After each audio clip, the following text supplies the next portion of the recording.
Welcome, everybody, to this LinkedIn Live. Today, I am with Jane, and we're going to be talking about something that, hey, it's affecting me. It's affecting a lot of folks that are in the military community, and that is what kind of resources you have and benefits here from the VA side that we might be missing. Because guess what, Jane? I applied early. I had everything in the VA. I got an approval. They gave me, their percentage, and I was happy with it. Right? I felt I was fortunate to even get that much, not realizing that I spent almost 8 to 9 years without it even being touched from the moment that they gave me my initial rating. And I believe I made a calculation to what I should be and what I was, and it was over $100,000. $100,000 in difference from the time that I did get a rating to the time that I was like, hey, maybe this is supposed to be more. But hey, folks, that's a quick story just to lay the ground for what we're going to be talking about. Jane, I'm going to give you an opportunity to tell us about you, what you do, and then we'll get into a conversation about why this is so important. Sure. Well, I am a retired Sergeant First Class, 21 and a half years. Started out active duty 4.5, then went to the reserves and back and forth. So I ended up with 4 DD-214s. Then I got injured while at a 45-day training session out at the High Tech in California. We were going to Afghanistan the following spring. And I didn't realize that at the time, the extent of my injuries. I knew I had fractured the ulnar head of the elbow and stuff like that. Did finish the training in cast. I knew I had done more damage to the shoulder, which I had previously injured the rotator cuff while on active duty. Things like that. Came back to the unit. Within a few months, I was dropping things constantly with my right hand, having weakness in that arm and stuff like that. And I finally went into the neurosurgeon, and they said, oh, you blew the disc out in your neck. Oh, okay. Well, maybe that would account for the fact that I had been black and blue all down my face and shoulder and stuff from that accident. And they said, we got to go in and, cut your throat and put in a bunch of scaffolding and all this stuff. Well, the unit was getting ready to go to Afghanistan. So I just walked into the unit and I said, hey, they want to cut my throat and do this surgery. And they said, well, you're going to have a lot of physical therapy afterwards. Okay, sign here. You're in the retired reserves. Nobody said VA. Nobody said med board. Wow. And with the amount of active duty over 8.5 years that I had, I would have been eligible for medical retirement with full pay and TRICARE. But I don't blame them because we were a very small detachment. But the higher headquarters, when they saw the paperwork and the reason why I was being released, they should have said, whoa, wait a minute, got to do a physical and got to do a med board because, I would have been well over the 30% unfit for duty requirement. Now, when it comes to active duty folks, if you're getting ready to get out, you want to do that exit physical so you can talk about anything that happened to you while you were in service.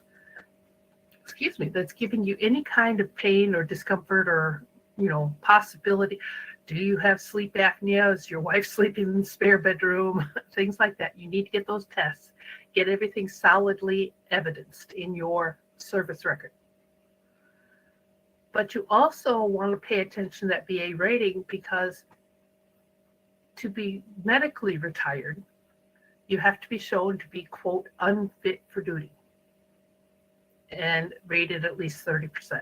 Now, what that basically means is, say you're in supply and your job requires a lot of heavy lifting and you're no longer able to do that, you get your rating, and yes, it's got some on the back, but maybe you're rated 10% for hearing loss and 10% for tinnitus and other things that add up and give you that 30% or greater.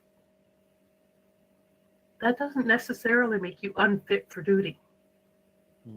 You know, the pulleys, PULHES, depending on where you get your 1s and 2s in there, you may be eligible to retrain into another MOS. In which case, the military is going to say, do you want to retrain or do you want to get out? In that event, you're making the choice to stay or not stay, just like re-enlisting would be. So you're not going to qualify for medical retirement because there are options. But if your pulleys is such that you're unfit for duty, like in my case, I wouldn't have been able to wear Kevlar because of the neck. I wouldn't have been able to wear battle rattle because of my shoulder. I had other things going on, including I'd already had one knee surgery and was headed for another one. So they probably would have considered me unfit for duty. You know, with the nerve damage in the arm and everything, I couldn't lift, couldn't carry, things like that. Could barely type, and my penmanship really looks like a child's. But if I had done that, I'd have gotten immediate pay and TRICARE. So think about that as you're getting ready to exit, whether you're exiting reserves or National Guard or active duty. You want that exit physical. Anything that happened to you on a drill weekend or anything like that, if you did not seek medical care, whether you were active duty or weekend drilling, you need to get buddy statements from the people that witnessed you jumping off the back of the deuce and a half and then spending the rest of the weekend limping around. Because otherwise, there's no evidence of an injury on duty. And, you know, as I listen to your story, this plays out all the time. The competency from those in active duty to allow you to position yourself to be in a good footing moving out, it's very small. I mean, it's not what we do while on active duty, right? Matter of fact, most of us are trying to stay away from medical. Yep. For the sake of not being considered limited duty or a burden on the command or some type of feeling like we're not adequate as leaders because we have these limitations. And we put a lot of our injuries under the rug, right? Until, and we say, "Oh, we'll get to it later." Oh, we'll get to it later. Well, that's when the later is, before you leave. and yeah, so I remember having a conversation with my wife, and I had just gotten notification. Hey, Enrique, you did not make E9, so now you have no recourse but to leave and exit the military. And I had 6 months left on my contract. Yep. So my wife said, you got to go do this, that, and the other. And sure enough, had I not, but look at it, 6 months, right? I served 26 years. I try to cram 6 months or 26 years in 6 months to go to the hospital, to go to the clinic, to go get this paperwork, and fortunately I was able to do that, but that's not the way, folks. It definitely isn't. And no, had I to do it all over again, oh my goodness, how many I's I would have dotted, how many T's I would have crossed all along the way, knowing now, hindsight, how important those things were to get into my record and Yep. to be reflective of an actual connection to my service, right? Because and the process could be easy, but I've also learned that the process can be very difficult. Um, and I'll share this because we kind of discussed this together. I I I have a particular diagnosis that was rated initially at a percentage, and then um, I get to go revisit that because it's worsening. Right, the condition is getting worse, and I go through their medical thing, and they the condition is getting worse, but they evaluated me as if it was getting better. And all over a 10-minute phone call. Okay. I need you to give me a second. I am going to step out of the room, but I'll be right back. Well, as we're talking about this particular thing that I am going through, it's it's evident that it's not good enough to just annotate and get things recorded in your record.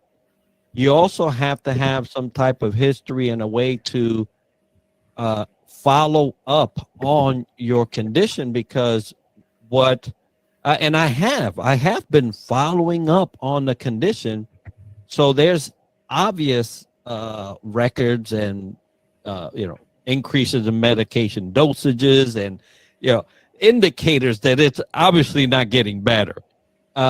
But over a 10-minute call, no joke. I mean, I spoke to this man that I've never spoken to before. I've never seen him at any of my appointments. The conversation was a yes, no kind of, I would say directed type of interview. And over 10 minutes, he undid what has taken me 4 years to prove. And I was, Jane, I was devastated. my day went from, hey, this is possibly going to be a great day, to a dark day. I felt all kinds of stuff, things that maybe I shouldn't have felt. and it all came over a notice that, hey, you're getting better, so we're going to decrease your percentage. And wow. Nope. Yeah, VA is famous for that. There are certain conditions that they have an automatic 5-year clock on until they grade it as permanent. But in most cases, if they even suggest a reduction, it's really very seldom hard not to prove that it has not gotten better. After all, if you're doing a lot of physical therapy on your knee because you just had arthroscopic surgery, it might make a little improvement, but on the worst days, you're not running to the doctor every time that knee gives you an ache, or every time you stoop down and you can't actually reach the floor. So that's what you need to describe when they say, oh, your knee's gotten better. No, because 3 weeks ago, I tried to pick up my grandchild and the pain made me put her back down. And she's only 3 years old. A 3-year-old doesn't weigh much. Or I was trying to clean the gutters of my house, and I got halfway up the ladder and my back tweaked. And I sat there on the ladder for 10 minutes talking myself into coming back down. So you need to be able to describe those worst days when it comes to fighting a reduction. Now, granted, there are certain things you're going to get reductions for. okay, my knee, eventually I'll get a knee replacement. And when I do, it'll be 6 months to a year that that knee itself will be rated 100% because it takes that long for the bone to infuse into the metal rods. At the end of that 6 months or a year, the VA will have me back in for an exam and they will say, okay, now the knee is at this condition. But there may be add ons because of the surgery.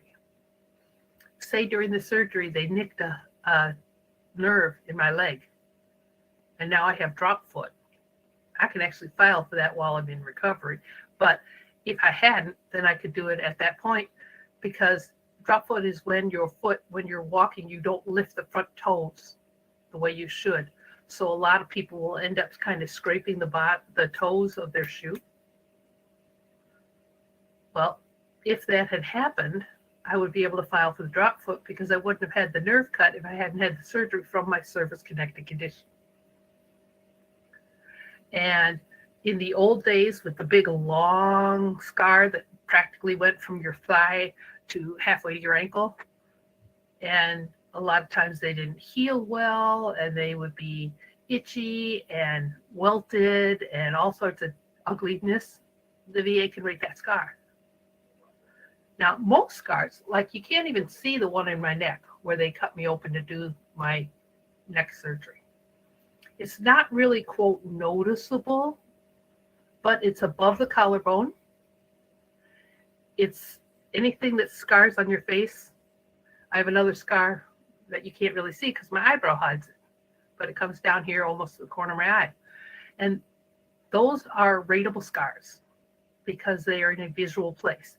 On your arms up to a short sleeve shirt kind of thing, those are rateable at 10%.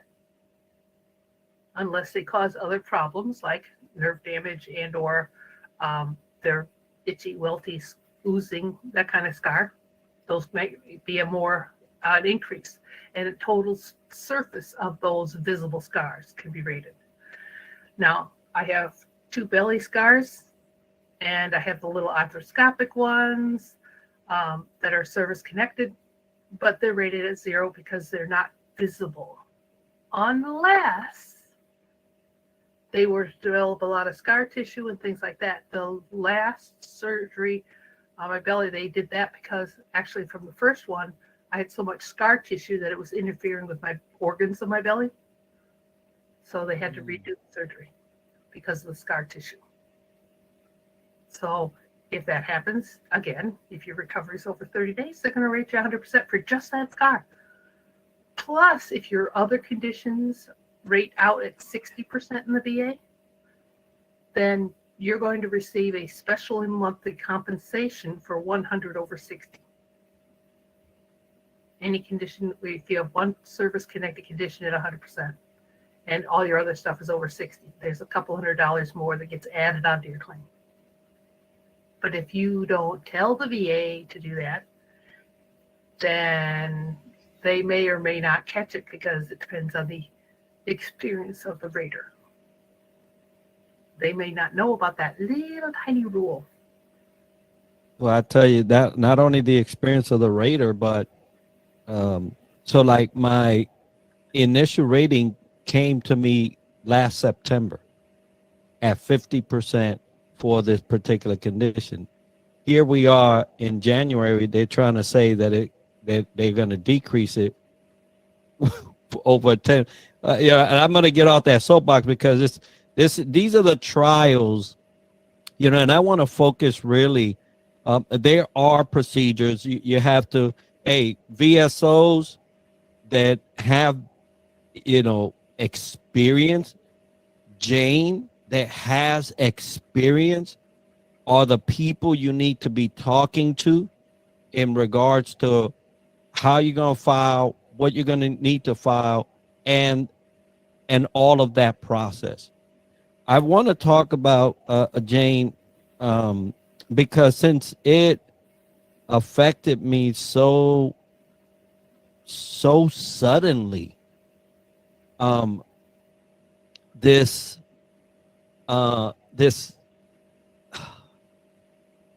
feeling of hopelessness, let's just say that undoubtedly jumps on all veterans that are duly, right? These are duly um, and legit issues that they have. They're not trying to game the system or anything like that.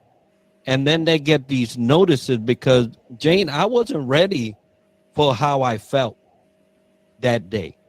Um, Yeah. I just wasn't. I wasn't. And the worst part about it is usually, oftentimes, it's the mental health that they're trying to reduce. And talk about adding to your mental health. I couldn't, I couldn't believe it. Okay. Uh, again, mental health generally has that 5-year window. But if they suddenly, if you're saying, well, I'm having problems maintaining or gaining employment or whatever, and then you luck into a job, well, they might say, okay, well, maybe you've improved. Just because you're employed doesn't mean that all your days are good. It doesn't mean that you're missing days at work or you're leaving work early because of a severe panic attack or you're at work and you always want your desk with your back to the wall and things like that are indicators that there's something more going on with your mental health. So it's really not hard to prove. Earlier, Enrique, you mentioned VSOs. Some people don't know what VSOs are. Mm, let's talk about VSOs, that. yeah, VSOs, accredited VSOs. Right. That's who you want to see. An accredited VSO, like I was, has to go to training and has to go to training every year, does a 4-hour test after their first week of training, they do a moderate background check, in which a lot of us are former military, so we already have our at Right. least basic clearance. So they make sure you're not wanted for bank robbery or fraud out in California and you work in Wisconsin. So then you you apply to organizations like the American Legion, the VFW, the DAV, and others, and say, here's my credentials. Can I file claims on your behalf, in your name? And if the organizations say yes, then you get accredited with those organizations. Those organizations are basically telling the VA, hey, look, we trust this person. And they've been to the training and they met the requirements, and we believe that they're going to do a good job. So then the VA says, great. They make you sign an ethics statement that says, I will not charge for my services. So if somebody's out there and they want to charge for your services, they may be accredited, but they may not be a VSO. Mm. Some of these claim sharks will go through the training and they will learn how to, quote, be accredited, and they will be accredited. The VA will say, yes, you've taken our training. But that doesn't mean they have access to the VA's computer system. Ah. So as a VSO, when my Vietnam guy walked in and said, I keep telling the VA I'm blue water and they keep telling me I'm not. Okay, well, let's look in your file and see if we can find the evidence. Because once you file a claim, VA has reached out, gotten your personnel file and your service treatment records. So I go through his personnel file, don't find anything, his 2 Alpha doesn't show that his ship was inside the zone. But I go to the National Archive and I plot out his ship based on the ship logs, because you can get ship logs on the National Archive website. So I plot it out and I look at it and I go, well, that's not inside the zone. So I went over to his service treatment records, went through the whole thing page by page, found the one sick call slip that he was on another ship. I said, why are we on this ship? And he goes, oh, I had a really bad respiratory infection. So they took me over to the medical ship to put me on an IV drip. Well, a lot of medical ships were off the coast and they would bring the sick and wounded out to them. So went on that archive, found that day that he was on it, and sure enough, he was well within the blue water. So Agent Orange, unlike most conditions, it had been years that he had fought this, and he had dropped the case a couple years before, but then he heard about me and came in and saw me. they had to go back under Niemer. Niemer is a Vietnam guy that actually sued the federal government and won. And it basically says, look, it's not my fault that you guys weren't paying attention to the evidence, that you weren't admitting to the fact that I was exposed when I was here. So they ended up giving him, I want to say, around 10 years worth of back pay. Wow. It's like, well, but now in the future, anything he comes down with, he doesn't have to fight for. Right. That's on that presumptive list. So, yeah, that can be. I kind of did the same thing just recently with a widow.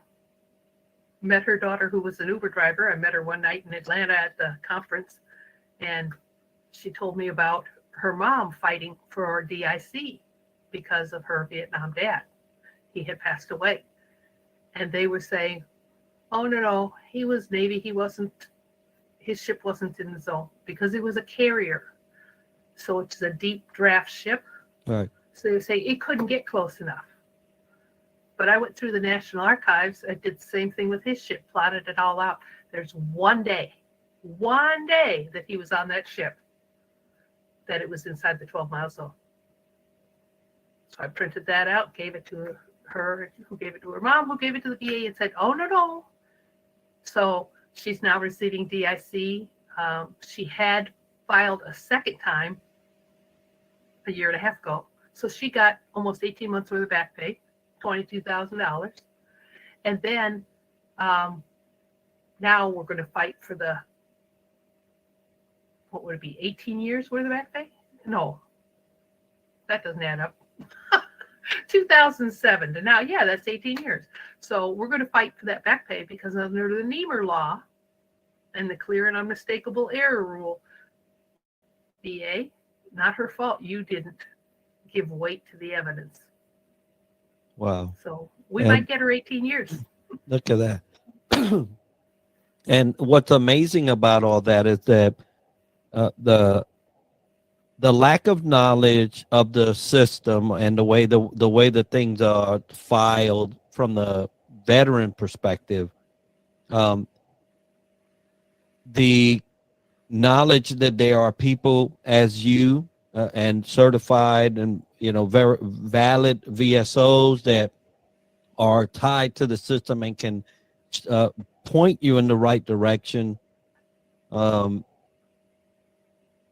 It's getting a lot of people year after year not being able to file, or I've spoken to somebody that felt that by filing to the VA, it was some sort of welfare version of their service. And I said, why would you feel that way? Well, I mean, you don't do nothing for that and you get it. I was like, no, you did something for that. That's why you get it. Yeah, and if you don't participate in the VA system, at least once a year, go for that physical. Then when you get a cancer, they just put 4 more cancers, actually groups of cancers, into the PACT Act in January. So hopefully if you're a PACT Act guy and you go your next physical, and a lot of them have to do with the urinary system, ureter, bladder, kidneys, genitalia, cancers of those types. So hopefully the next time you go in for your annual physical, the VA doctor is going to look at you and say, how are things going when you urinate? What's the color? They're going to do those extra tests. The civilian doctor is going to look at a 27-year-old and go, why would I even think that this young kid has prostate cancer? Mm-hmm. Why would I think that this kid has kidney cancer? You're 27 years old. You're a non-smoker. Why would I look for lung cancer? Oh, you were over in the sandbox. Mm-hmm. The VA doctor is going to go, 27, deployed. Okay, yep. Okay, here's the extra test we're going to do on you. He doesn't even ask you questions half the time. He just does the test because he unfortunately expects you to eventually have these cancers. Mm. So that VSO who's going to help you for free. One of the other good things about a VSO is if they're half stepping on your job on the claim, their boss is usually in the same building. Now, granted, in a lot of cases, in a lot of VSO offices, they seem like maybe they're going slow on your case, but they have certain deadlines that they have to meet too. But a lot of times it's simply staffing. I know when I first started as a CVSO, I had one half-time person in my office. Mm.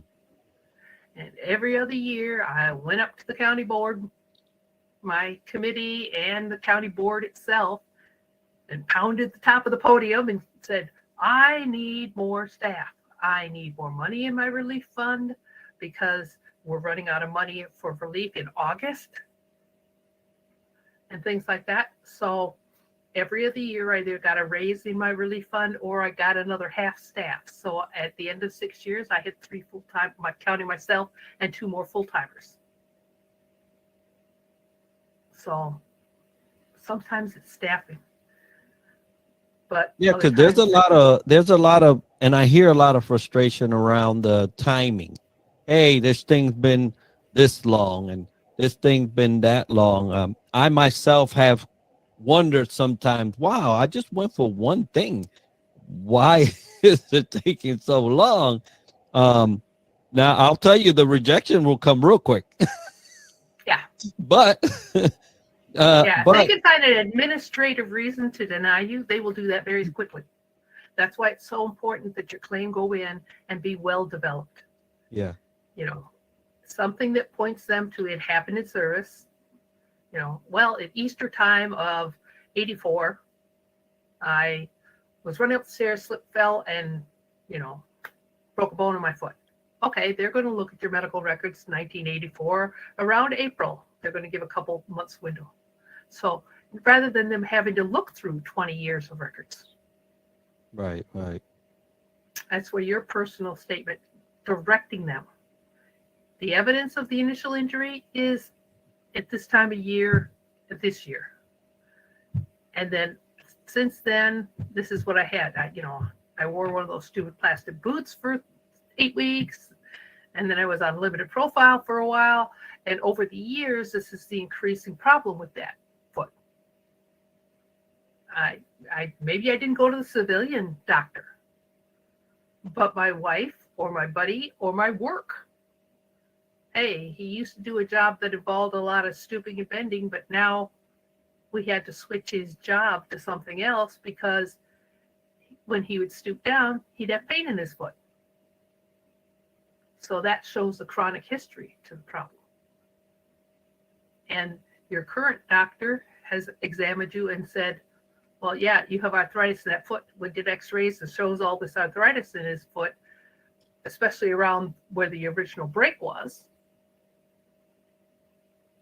Okay, now you have any injury or illness caused by or aggravated by service that is a chronic detractor from the quality of life or employability, because compensation was originally designed to replace the loss of income for employment. That's what its original intent was. So any injury, illness caused by or aggravated by service is a chronic detractor of the quality of life and or employability and has a current diagnosis. You can't just say, I have pain in my knee.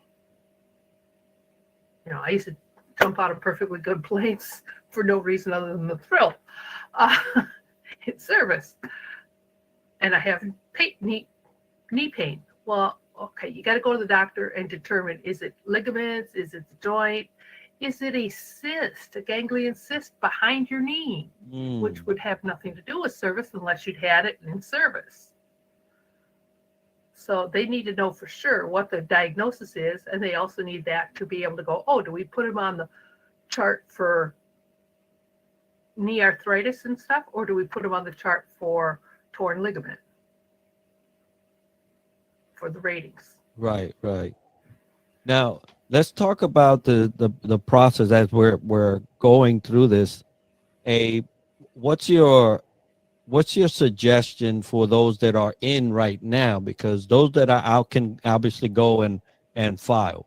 But what should be the process steps for those that are in right now and are either nearing? And I'll tell you, you'll never know when you're going to get out, because had you asked me when they gave me my notice that it would be 6 months, I would have said no way.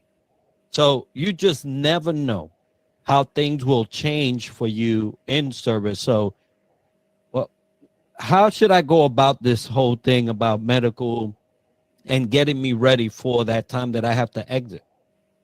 Yeah. New guys, you guys that have been in since like 2010, you're lucky. You have the TAPS process. So take the classes, do the classes, go get the medical exams. When you get the medical exams, talk to the doc about, and if he says, well, how do I know that you pulled your back out 3 years ago? That's when, if you still have access to the email system, see if you can find those guys that you served with. Get them to write a statement about, you walking like an 84-year-old man back to the barracks. So that you have a witness, and the doctor in service says, well, yeah, I can see where, you might have injured your back in service, but I can't really relate it. I can't diagnose it as being, I could diagnose that you have, lacticity in your tendons or your muscles or things like that. But he's not able to give the direct cause. But the guy that saw you pull your back out, your roommate that you were stealing ibuprofen from all the time because you didn't want to go on sick call, because you knew that all they would do is go, here's your Motrin, here's your ice pack. Right. Okay. But he saw the results of the injury. I'm service connected for 10% of my right ankle because of the progressive arthritis in it, because jumped out of a Humvee at nighttime, landed in a banjo ditch, hyperextended the ankle. Afterwards, when everything was all said and done, I just wrapped 100-mile-an-hour tape over my sock and kept going. And 2 days later, went to the doc and said, hey, got some scissors, cut my sock off. My ankle was purple. I had a buddy statement from the guy that drove the Humvee and a buddy statement from the guy at the doc. So now that initial injury is witnessed as well. Because, you're out in the field, but the last thing you do is run off for any kind of medical exam. Right. So those buddy statements can be just as important. And your spouse can write those. Oh, well, we've been married for 12 years. When he first went in the service, he didn't snore. He didn't pause in his sleeping. But after his deployment, he came back and he sounded like a Mack truck, and he would scare me. I would have to shake him sometimes at night to make sure that he breathed and stuff like that. Or, and now I sleep in the spare room. So they could talk about the symptoms. And the quality of life, because the thing is that if your illness or situation is hampering overall, it's not just messing with you, it's messing with your spouse now. Well, sleep apnea is such a critical condition. It deprives oxygen of all your organs. It can lead to heart problems. It can lead to dementia type symptoms and stuff like that. Mm-hmm. It can lead to, just all sorts of things can be secondary to it. And because they can't really gauge where all the rest of the organs are at as far as potential damage from the deprivation of oxygen, it's rated 50%. Flat out, that's it. Now we'll look at secondaries. Okay, didn't have heart issues, obviously, when you went in service, but you've been having sleep apnea for the last 10, 20 years, and now you have heart issues. Maybe it's contributing to your heart issues. So should it be rated as a secondary condition? Yeah, it's funny because you talk about what comes after the main thing. I was never one to feel palpitations in my heart. I mean, I was before I was in the Navy, I was a long distance runner. Cool. You just don't run if your heart is jiggling, right? You'd be like, oh, hold up. And I used to run in the military, run, retire, sleep apnea, this, that, and the other. And now, 10 years later, I get these jitters in my heart that I never had before. Yeah. It's like, whoa.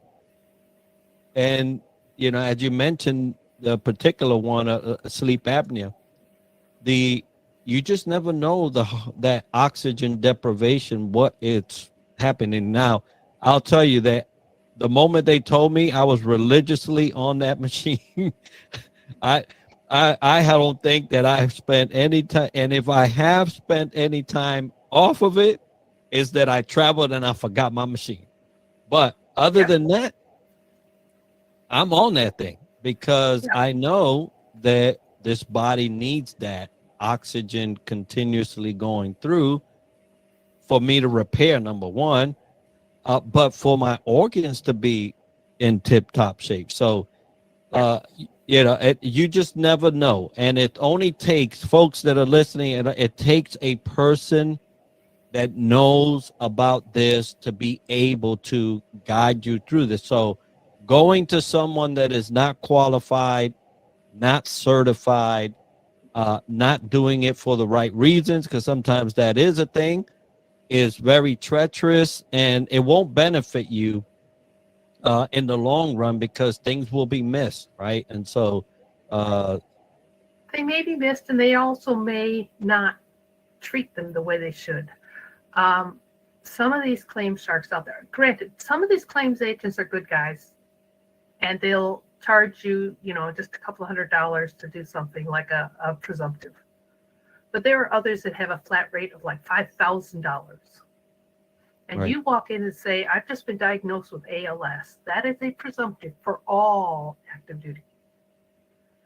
So 40 years ago, you may have been active duty, but now you've developed Lou Gehrig's disease, ALS. That takes maybe 2 hours to do the paperwork. And that would include sending off a release to your civilian doctor, who then faxes back the diagnosis sheet.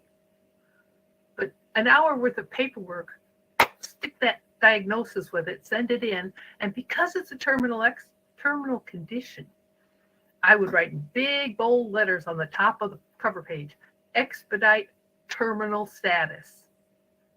Because cancers and all that stuff, they're terminal. At least until you are through treatment and no longer have active cancer. So expedite, big bold letters, underline it, everything else. And then I would send that into the VA. And expedite, especially for financial hardship, home in foreclosure, things like that, or risk of foreclosure, threat of foreclosure. We could send that in with a copy of the bills showing that, past due 8 months of house payments or something. They could get it done in 2 weeks. So, and it takes that knowledge to be able to even understand that. So thank you for sharing that. And I know that a lot of people listening specifically because this is a veteran segment. We're talking about VA. You've set the person, hey, you got tapped. Take advantage of that. Take advantage of making sure that you have an actual copy of your record, right? An actual copy. They gave me a CD, right? yeah. And, nowadays you're lucky because you do have the electronic healthcare record. The old paper ones were such a disaster. And many, many years ago, I enlisted in 82. Many years ago, I think it was late 80s. There was a plane full of active duty that came over. They were going either Germany or Korea for a big training exercise, and their plane went down. They had their paper records with them. Oh my goodness. There was no records to identify the bodies. Oh, So they had to use DNA, they had to use family photos, they had to use family members going through the trauma of identifying their loved one's body after a plane crash. So that's what stopped people from supposedly stopped them from hand carrying. But I know still a ton of National Guard and Reserve guys. Well, go over to company and sign out here, take your records with you. Yep. And then they get in a car accident on the way, and God forbid it's a fiery car accident and their records are gone. So yes, get a copy, whether it's on a CD, making sure you have access to them through your military system. Remember, you're going to lose your military email address. Mm-hmm. So if your account has that for the identifier, who are you, then you're going to lose that. So make sure that, like your e-benefits on the VA side, so that you can look in and see your claim. Here's the date you filed your claim. Here was the letter they sent saying, well, we need these records. Or, we don't have a current diagnosis because you said you were treated out at the local hospital. Can you get those hospital records for us? Because that hospital wants to charge the VA. VA will reach out to any civilian facility you tell them about, but a lot of those civilians will say, well, we charge 10 cents a page. And all they're doing is scanning it to the VA. They're not even sending them a piece of paper. But they'll want to charge them 10 cents a page for the person's time that stood at the scanner and scanned it in. So VA won't pay for records. But you as a civilian can usually just sign a form that says, yep, I need these records for a VA claim.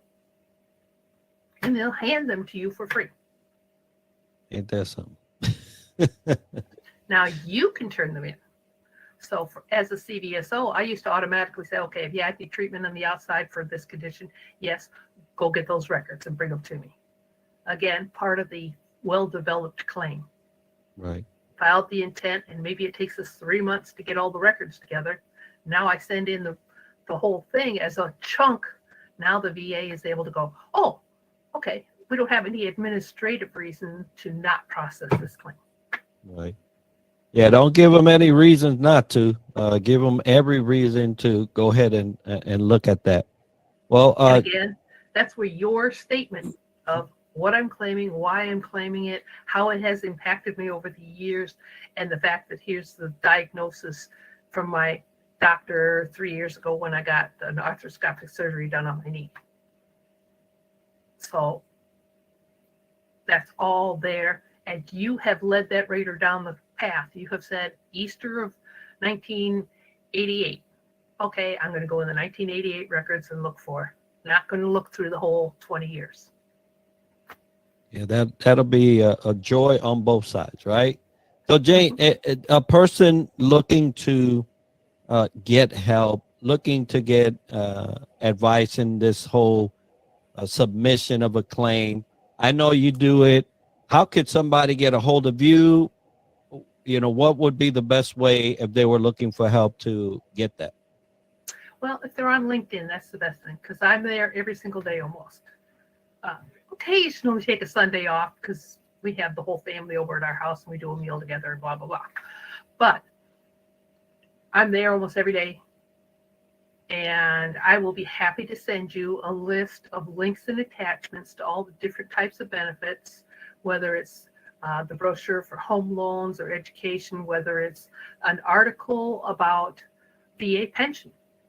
Every veteran that served active duty during wartime, if you are 22 years old and in a horrific accident and you're no longer able to work after you served in the military, and all you're going to qualify for is a little SSI or Social Security disability check that's below poverty, the VA is going to be able to supplement your income. That below poverty income and that pension is also going to qualify you for everything in the VA for free. So, but most people are over 65. That's considered no longer in the working world. And now you're living off of one Social Security check because your spouse passed away. By the time we subtract off your Medicare, your toothpaste, Maybe you're wearing protective undergarments. We start taking all that stuff off, and gee whiz, you're $300 below poverty. The VA is going to give you $300 a month through the wartime pension. So I'll send you an article on that. I'll send you a spreadsheet where you can plug in the numbers. It does the math for you. The presumptive list, the ever-growing presumptive list.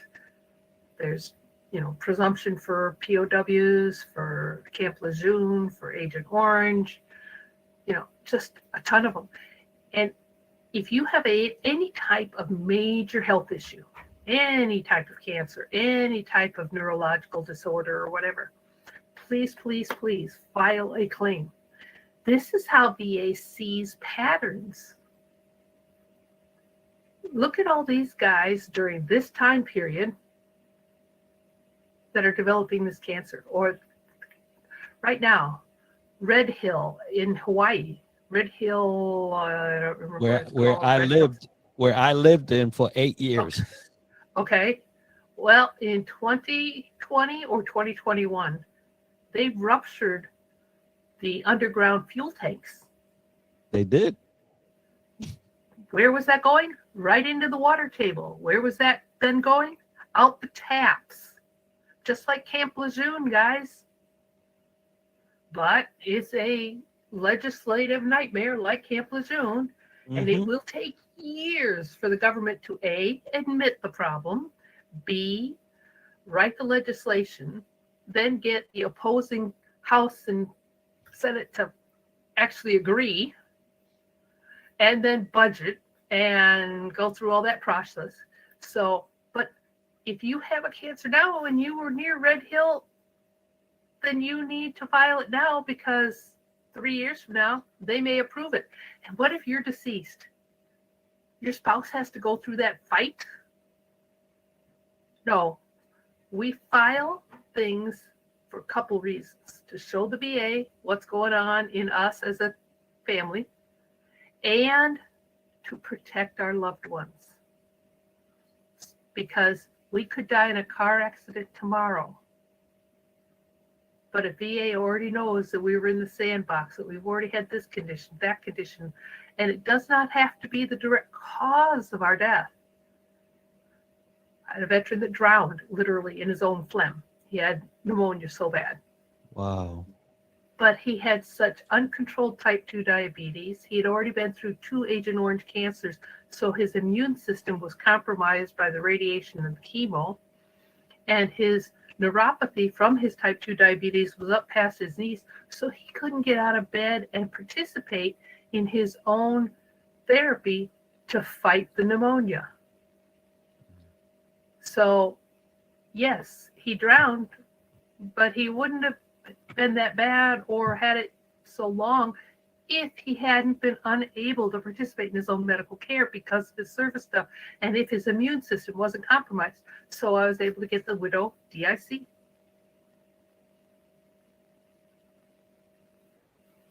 It's we do important. it to protect. Yeah, it's important, folks, to be able to, and I love how you put it, right? Hey, first of all, to get to make a right filing of conditions, but ultimately to provide some avenue that your family can, your spouse can actually have some type of income coming into her or him, depending on what it is.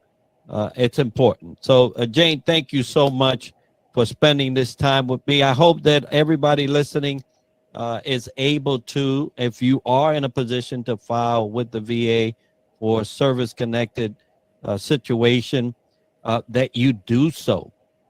Get those things in, get a certified and well-intended VSO that will be able to help you through that.